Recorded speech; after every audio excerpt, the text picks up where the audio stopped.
भरतजी निघले. श्रीरामाच्या खडावा घेतल्या. चतुरंगीने सेना घेऊन अयोध्येकडे गेले. अयोध्येमध्ये गेल्याच्या नंतर भरतजीने खडाऊ होत्या श्रीरामाच्या ज्या आणलेल्या, त्या खडाऊ सिंहासनावर ठेवल्या. त्याची पूजा केली. सिंहासनावर मी म्हणला संचालन करीन.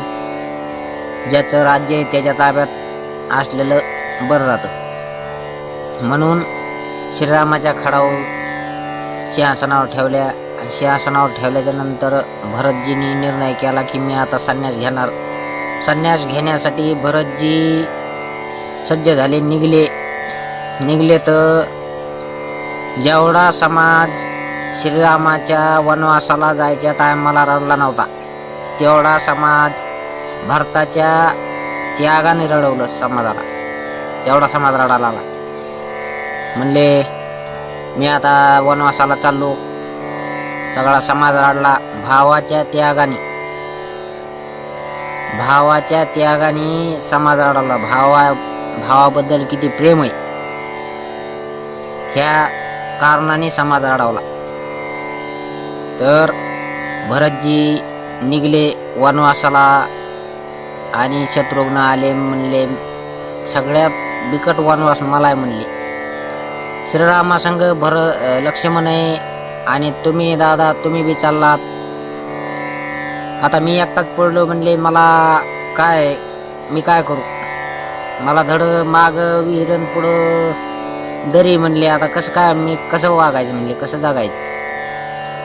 शत्रुघ्न रडायला लागले. 3 माता रडायला लागल्या. भरतजी कोणाचं ऐकून घेतलं नाही. गुरुदेव वशिष्ठाचं दर्शन घेतलं. भरतजी गेले वनवासाला. भरतजी पुढे गेल्याच्या नंतर नंदीग्रामात गेले भरत.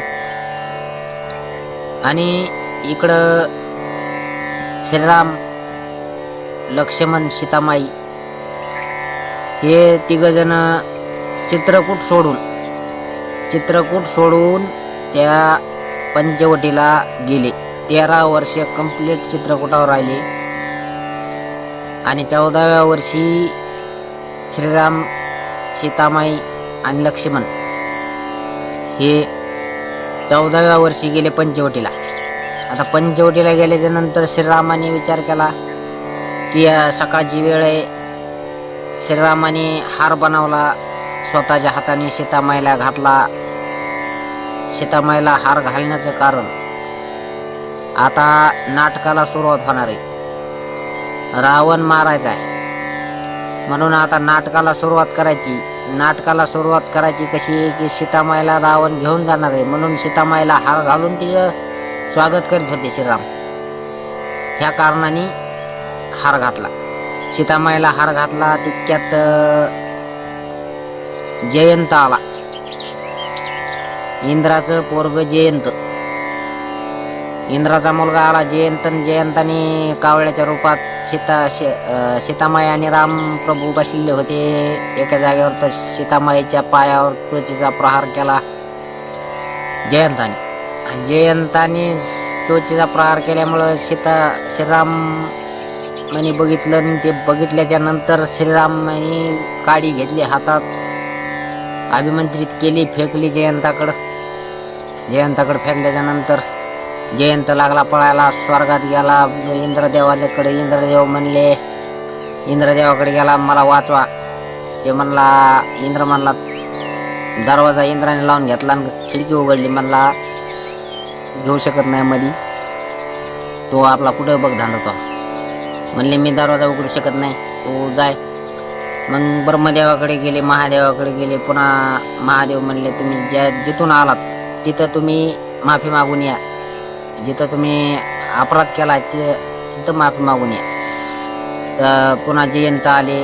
दरबारची काडी मागं पडत होती.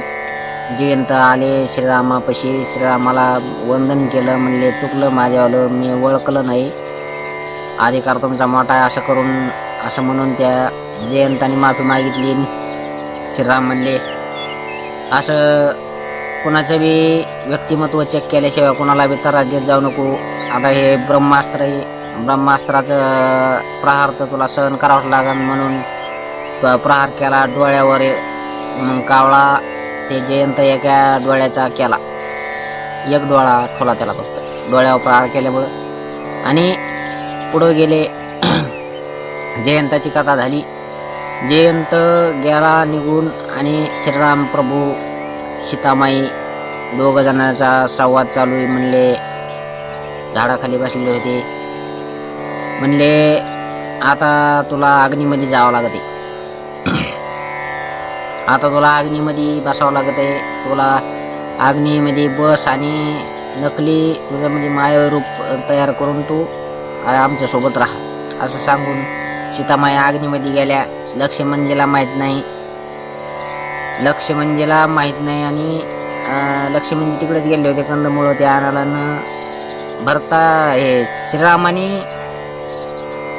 घेतलं ते सीतामाईचं रूप बदलून सीतामाईला बाहेर काढलं आणि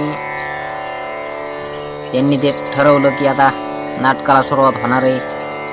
इकडं लक्ष्मणजी आले, कंदमुळं फळं त्यांनी खाल्ले आणि तिथून पुढं तिघजण 2 पर्णकुट्या तयार केलेल्या होत्या, तिथं बसले. तिथं बसल्याच्या नंतर इकडं रावणाची शाळा चालू झाली.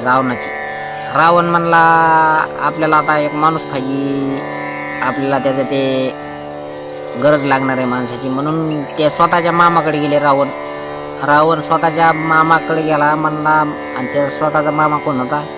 मारीच मामाकडे गेला. मारीच मामाला म्हणला तुम्हाला माझ्या संग यावं लागते. राम घातला आधी. राम म्हणजे दर्शन ते नमस्कार हे ते झाला त्यांचा. राम नव्हता तेव्हा. राम घातला आणि समजा आता ह्या भाषेत राम घातला आणि राम घातल्यावर मग त्याला वाटलं, मारीच मामाला वाटलं हे समजा आता आमदार लेवलच्या माणसाने जर आपल्याला राम घातला म्हणजे ते काहीतरी त्याचा स्वार्थ असेल असं. मग ते म्हणला, मारीच म्हणला हे एवढा मोठा माणूस मला जर राम घालतोय तर मग ह्याच्या काहीतरी कुटाणा दिसली. म्हणून मारीच मामाने काय नाही आपलं ते होम चालू होता मारीच मामा होमात बिजी ऐकलंच नाही. मग मारीच मामाला धवसून बोलले रावण. धवसून बोलल्याच्या नंतर यज्ञ बंद झाला. मारीच मामा उठला, विचारायला काय मिळ कस काय आली इकडं. मारीच मामा म्हणला, रावण म्हणला तुमची गरज आहे, मला सोन्याचं हरिण व्हावं लागते. ते म्हणजे सोन्याचं हरिण काय करायचे? त्या तपस्वीची बायको आणायची उठलो म्हणले आपल्याला. मग काय मग म्हणले आता व्हावं लागतंय सोन्याचं हरण व्हायचे. मी नाही होत बुवा सोन्याचं हरण. मला 15 वर्षाचं होतं तेव्हा मला 400 कोस समुद्राच्या कडीला पाठवलं होतं बिगर टोकाच्या बाणाने 400 कोस समुद्राच्या कडीला पाठवलं मला. आता जर त्याच्या नादाला लागलो मी तर म्हणला जीवच जाणार आहे. म्हणला मी काय सोडणार आहे का? म्हणला रावण म्हणला मी सोडणार नाही म्हणला तुला, तू जर सोन्याचं हरिण होत नसला तर. मग म्हणला आता कोणकडे तरी मरायचे जे म्हणला आता ते चला म्हणले देवाच्याच हाताने मरू. म्हणून मारीच मामा तयार झाला. मारीच मामा गेला सोन्याचं हरण होऊन. सोन्याचं हरण झाला मारीच आणि मारीचनी सोन्याचं हरण झाल्यावर पळाला तो कुटिया समोरून. असं सीतामाईची नजर गेली. सीतामाई मायावी सीतामाईची नजर गेली. ते हरिण पकड केला. आता दरबारीने लक्ष्मण जातो होता शिकारीला. आता श्रीरामाला का म्हणली सीतामाई का नकली सीतामाई की तुम्ही जा आणि ते हरण पकडून आणा. मग श्रीराम गेले म्हणले. पण श्रीराम म्हणले लक्ष्मणजीला की तुम्ही थांबा इथं तू, आणि इथं थांबून सीताबाईंचं रक्षण कर, त्या वहिनीचं रक्षण कर, मी येतो म्हणले हरण घेऊन. मग हरण नेण्यासाठी गेले श्रीराम आणायसाठी. लक्ष्मणजी तिथं उभा. रावण आला पण ते मारीच तिकडं मारला श्रीरामाने. तर मारीचा आवाज द्यायचा, लक्ष्मण दौडो, लक्ष्मण पळा, लक्ष्मण चला. मग ते श्रीरामाच्या आवाजात मारीच आरडला की लक्ष्मणजीला सीतामाईला आवाज आला. ते लक्ष्मणजीला नाही आवाज आला, सीतामाईला आवाज आला. म्हणल्या तुझे दादा संकटात म्हणले जा. नाही भाभी मला तर काय ऐकून आलं नाही म्हणले मी आवाज ऐकला. म्हणले तुझे भैया संकटात आहेत, तुझा आहे. लक्ष्मणजी म्हणले मला इथं सोडून जाता येणार नाही, जा म्हणले. वाकडं तिकडं बोलल्या सीतामाई लक्ष्मणजीला वाकडं तिकडं बोलल्याच्या नंतर त्यांनी लक्ष्मणजीनी रेखा आखली. लक्ष्मण रेखा नाव आहे त्याच्या. रेखा आखली आणि म्हणले ह्या रेषेच्या बाहेर निघू नका, मी जातो. लक्ष्मणजीनी रेखा आखून गेले, ते रिंगण टाकून आणि गेले. पण इकडं रावण आला साधूच्या वेशात रावण आला.